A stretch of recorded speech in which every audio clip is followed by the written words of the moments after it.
The Dominican Republic experienced a long period of dictatorship. Generalissimo Rafael Trujillo ruled the nation with an iron fist. His rule lasted for over 30 years, from 1930 until his assassination in 1961. Trujillo's regime was marked by severe repression and widespread human rights abuses. He controlled nearly every aspect of Dominican life, creating a powerful cult of personality around himself. The economy, while experiencing some growth, largely benefited Trujillo, his family and his close associates, leaving much of the population in poverty. This long era of authoritarian control left the country deeply scarred and politically fragile when it finally ended. Trujillo's death on May 30th, 1961, plunged the Dominican Republic into a period of profound uncertainty. The nation lacked established democratic institutions. There was no clear path for a peaceful transition of power. Various political factions began to vie for control. The remnants of Trujillo's regime attempted to hold on to their influence. Meanwhile, exiled politicians and new political groups emerged, eager to shape the country's future. The United States, under President John F. Kennedy, watched these developments closely, concerned about potential instability so close to its shores, especially in the Cold War climate. The immediate post-Trujillo years were chaotic. Joaquin Balaguer, who had served as Trujillo's puppet president, initially remained in power. However, his government was unstable and faced significant opposition. Pressure from both internal groups and the United States led to his eventual departure. A Council of State was formed to guide the country towards its first free elections in decades. This transitional period was fraught with tension and political maneuvering. The military, long accustomed to wielding power under Trujillo, remained a significant and often disruptive force in Dominican politics. The United States played an active role during this transitional phase. Washington provided economic aid and political guidance. The primary American goal was to prevent the Dominican Republic from falling under communist influence, a major fear during the Cold War. The recent Cuban Revolution, which brought Fidel Castro to power, loomed large in the minds of US policymakers. They were determined to avoid what they termed another Cuba in the Caribbean. This concern heavily influenced American actions and decisions regarding the Dominican Republic's path forward, setting the stage for future, more direct involvement. In December 1962, the Dominican Republic held its first truly free elections in nearly 4 decades. Juan Bosch, a writer and a leftist politician who had spent years in exile, won a decisive victory. He represented the Dominican Revolutionary Party, or PRD. His campaign promised significant social and economic reforms. Bosch's election was seen by many Dominicans and international observers as a hopeful sign. It suggested the possibility of a democratic and more equitable future for the nation after the long dark years of the Trujillo dictatorship. The people had chosen a path away from authoritarianism. Juan Bosch was inaugurated as president on February 27, 1963. He quickly began to implement his reformist agenda. His government drafted a new liberal constitution. This constitution guaranteed civil liberties and labor rights. It also called for land reform, which aimed to redistribute some land to peasant farmers. Bosch's policies were intended to modernize the country and address deep-seated social inequalities. He sought to limit the power of the traditional elites and the military. These reforms, while popular with many, also generated significant opposition from powerful conservative sectors. Bosch's commitment to democratic principles was strong. He allowed for freedom of speech and assembly, even for groups that opposed him. He also attempted to assert civilian control over the military, an institution that had long been accustomed to meddling in politics. However, his political style was sometimes perceived as aloof or uncompromising. He faced resistance from the business community, the Catholic Church hierarchy, and critically, from elements within the armed forces. These groups viewed his reforms as too radical and feared he might be sympathetic to communist ideas, a charge Bosch vehemently denied. Despite the growing opposition, Bosch's presidency initially symbolized a break with the past. He represented a new kind of leadership for the Dominican Republic. He was an intellectual, not a military strongman. His focus was on social justice and democratic governance. The United States initially supported Bosch, viewing him as a democratic alternative to both right-wing dictatorships and left-wing extremism. However, this support began to wane as conservative forces in both the Dominican Republic and the US grew increasingly suspicious of his administration's direction and his perceived inability to control alleged communist infiltration. The promise of Juan Bosch's democratic government was short-lived. On September 25, 1963, after only 7 months in office, President Bosch was overthrown in a military coup. The coup was led by Colonel Elias Wessin Y. Wessin and other conservative military officers. They accused Bosch of being soft on communism and of creating an environment of instability. Business leaders and landowners who opposed Bosch's reform program largely supported the coup. The United States, under President Kennedy, officially condemned the coup but did not intervene militarily to restore Bosch to power, a decision that disappointed many advocates of democracy. The ousting of Bosch marked a significant setback for democratic development in the Dominican Republic. The new liberal constitution was quickly discarded. A civilian triumvirate, essentially a 3-person junta, was installed by the military to govern the country. Donald Reed Cabral, a businessman with ties to American interests, eventually emerged as the dominant figure in this new government. The triumvirate government lacked popular legitimacy. It struggled to manage the country's economic problems and faced growing discontent from various sectors of society, including supporters of the deposed President Bosch. The triumvirate government proved to be corrupt and ineffective. It reversed many of Bosch's reforms and cracked down on political dissent. Economic conditions worsened for ordinary Dominicans. Supporters of Bosch and his PRD party, along with other groups advocating for a return to constitutional rule, began to organize in opposition. The period following the coup was characterized by increasing political polarization and social unrest. The military remained a powerful force, often acting with impunity. The hopes for a stable democratic future that had emerged with Bosch's election seemed to be rapidly fading away. The United States, now under President Lyndon B. Johnson following Kennedy's assassination, maintained relations with the triumvirate government. Washington provided economic assistance, hoping to stabilize the country and prevent further radicalization. However, American officials were also concerned about the triumvirate's lack of popular support and its repressive tendencies. The underlying tensions within Dominican society continued to build. The unresolved political crisis created by Bosch's overthrow set the stage for a more violent confrontation, as those who sought his return were not willing to accept the new military-backed regime indefinitely. The simmering discontent finally boiled over in April 1965.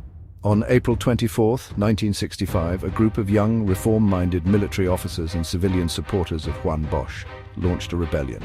These rebels, known as the constitutionalists, demanded the reinstatement of Bosch as president and the restoration of the 1963 constitution. The revolt began in Santo Domingo, the nation's capital. It quickly gained momentum with significant popular support. Many ordinary citizens, frustrated with the triumvirate's rule, joined the uprising. The initial phase of the rebellion saw the constitutionalists achieve surprising success. The triumvirate government, led by Donald Reed Cabral, rapidly lost control of the situation. Its own military forces were divided. Some units defected to the constitutionalist side, while others remained loyal to the existing regime, often referred to as loyalists. The loyalists were generally more conservative and anti-Bosch, led by figures like General Elias Wessin Y. Wessin. Heavy fighting erupted in Santo Domingo between the two factions. The city became a battleground. The constitutionalists armed civilians, creating popular militias to defend their gains and fight for Bosch's return. The civil war quickly escalated. The constitutionalists, under the military leadership of Colonel Francisco Camano Deno, managed to seize key installations in Santo Domingo. They controlled large parts of the capital and appeared to be on the verge of victory. The loyalist forces, initially disorganized, began to regroup and counterattack, particularly with air power from the San Isidro air base. The fighting was fierce and resulted in significant casualties and widespread destruction. The country was deeply split, with the prospect of a full-blown, protracted civil war becoming increasingly real. As the constitutionalists gained the upper hand, panic set in among the loyalist leadership and their supporters. They feared a complete takeover by pro-Bosch forces, whom they continued to label as communist infiltrated. The US Embassy in Santo Domingo became a focal point of information and increasingly of alarm. American officials, including Ambassador W. Tapley Bennett Jr., began to send urgent reports to Washington. These reports highlighted the escalating violence and, crucially, raised concerns about the alleged presence and influence of communists within the constitutionalist movement, setting the stage for American action. Section 5. Operation Power Pack, the United States intervenes.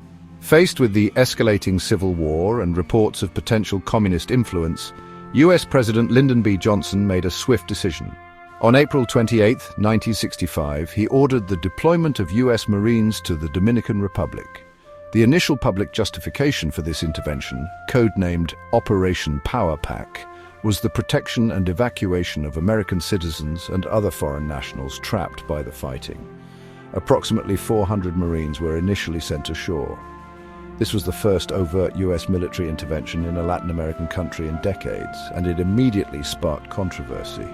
The scope of the US military presence expanded rapidly. Within days, the number of American troops on Dominican soil swelled to over 20,000. This massive deployment included elements of the 82nd Airborne Division. It soon became clear that the mission's objectives went far beyond simply evacuating foreign nationals. President Johnson and his administration began to articulate a second, more significant reason for the intervention: to prevent a communist takeover of the Dominican Republic. They claimed that radical elements, including trained communists, had infiltrated and were attempting to seize control of the constitutionalist movement. The US forces quickly established a security zone in Santo Domingo. This zone effectively separated the warring Dominican factions. While ostensibly neutral, the American military presence often had the practical effect of halting the constitutionalists' advance and providing a degree of protection to the beleaguered loyalist forces. The US military operation was a complex undertaking, involving securing key infrastructure, patrolling volatile areas, and attempting to maintain a fragile ceasefire. The intervention was a clear demonstration of American power and its willingness to act unilaterally in its perceived sphere of influence. The American intervention effectively internationalized the Dominican Civil War. It fundamentally altered the balance of power between the constitutionalists and the loyalists. The constitutionalists, who had been on the verge of victory, found their progress blocked by the might of the US military. They strongly condemned the intervention as an infringement on Dominican sovereignty and an attempt to deny them their legitimate, democratically oriented goals. The US action was met with mixed reactions domestically and widespread criticism internationally, particularly from Latin American nations. Section 6. The Cold War Shadow Fear of a Second Cuba. The primary driving force behind President Johnson's decision to intervene so forcefully in the Dominican Republic was the pervasive fear of communism during the Cold War. The Cuban Revolution of 1959, which brought Fidel Castro to power and aligned Cuba with the Soviet Union, had sent shockwaves throughout the Americas. US policymakers were deeply concerned about the potential for other Latin American nations to follow Cuba's path. The phrase "a second Cuba" became a shorthand for this anxiety, representing a nightmare scenario for Washington. This fear heavily colored their interpretation of events in Santo Domingo. President Johnson and his advisors, including Secretary of State Dean Rusk and National Security Advisor McGeorge Bundy, genuinely believed that communists were poised to take control of the constitutionalist movement. While there were indeed some individuals with communist affiliations involved in the revolt, their actual number and influence were subjects of intense debate, both at the time and among historians since. The Johnson administration, however, chose to emphasize this alleged communist threat. They argued that a constitutionalist victory, even if led by the non-communist Juan Bosch, would inevitably lead to a communist government. This fear led to the articulation of what became known informally as the Johnson Doctrine. This doctrine suggested that the United States would not permit the establishment of another communist government in the Western Hemisphere. It represented an extension of the earlier Monroe Doctrine, but with a specific Cold War focus. The intervention in the Dominican Republic was the first major application of this undeclared doctrine. It signaled that the US was prepared to use military force to prevent perceived communist gains in Latin America, even if it meant overriding national sovereignty or supporting undemocratic forces. The Cold War context is therefore essential to understanding the US intervention. The world was divided into two major ideological blocs, led by the United States and the Soviet Union. Proxy conflicts and interventions were common as both superpowers sought to expand their influence and contain the other. For US officials, the events in the Dominican Republic were not merely an internal political dispute, they were seen as another potential battleground in the global struggle against communism.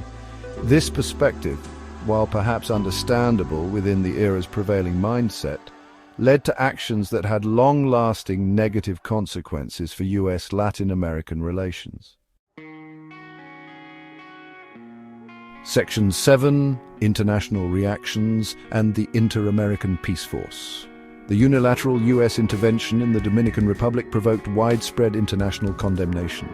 Many Latin American nations, with their own histories of US intervention, viewed Operation Power Pack as a violation of Dominican sovereignty and a breach of inter-American principles, particularly the Charter of the Organization of American States, which prohibited intervention in the internal affairs of member states.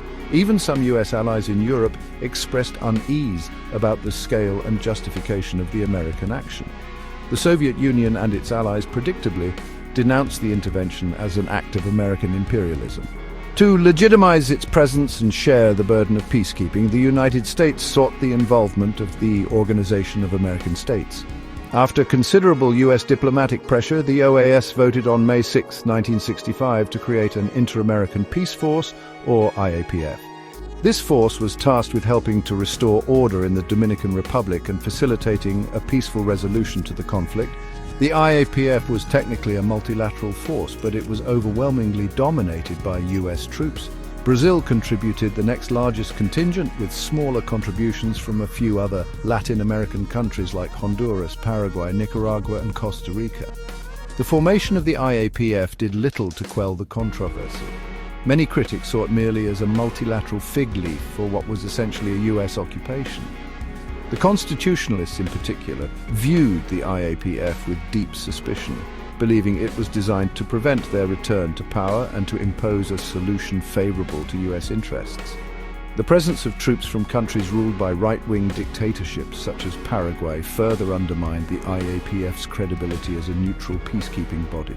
Nevertheless, the IAPF did play a role in maintaining ceasefires and separating the warring factions. The debate within the OAS was contentious. Some member states, like Mexico, Chile, and Uruguay, strongly opposed the creation of the IAPF, arguing it set a dangerous precedent for collective intervention. They maintained that the US had already violated the OAS Charter by intervening unilaterally before seeking regional approval. The US argued that it had acted out of necessity to prevent a humanitarian disaster and a communist takeover. The Dominican crisis exposed deep divisions within the inter-American system and highlighted the immense power imbalance between the United States and its Latin American neighbors. Section 8. Negotiating peace and a contested election. With US and later IAPF troops controlling key areas of Santo Domingo, the military momentum of the constitutionalists was effectively halted. The Civil War settled into a tense stalemate. Negotiations began, aimed at finding a political solution. These negotiations were complex and protracted, involving representatives of the constitutionalists, the loyalist remnants, often referred to as the Government of National Reconstruction, and mediators from the OAS, heavily influenced by US officials like Ambassador Ellsworth Bunker. The primary goal was to establish an interim government and schedule new elections. After months of difficult talks, an agreement was reached. The Act of Dominican Reconciliation was signed on August 31, 1965. This agreement provided for the establishment of a provisional government led by Hector Garcia Godoy, a former foreign minister. Both constitutionalist leader Francisco Caamano Deno and the loyalist military leaders agreed to step down. The provisional government's main tasks were to restore order, disarm civilian militias, and organize presidential elections for the following year. Juan Bosch, though initially the figurehead of the constitutionalist cause, was not part of this provisional government. The presidential elections were held on June 1st, 1966.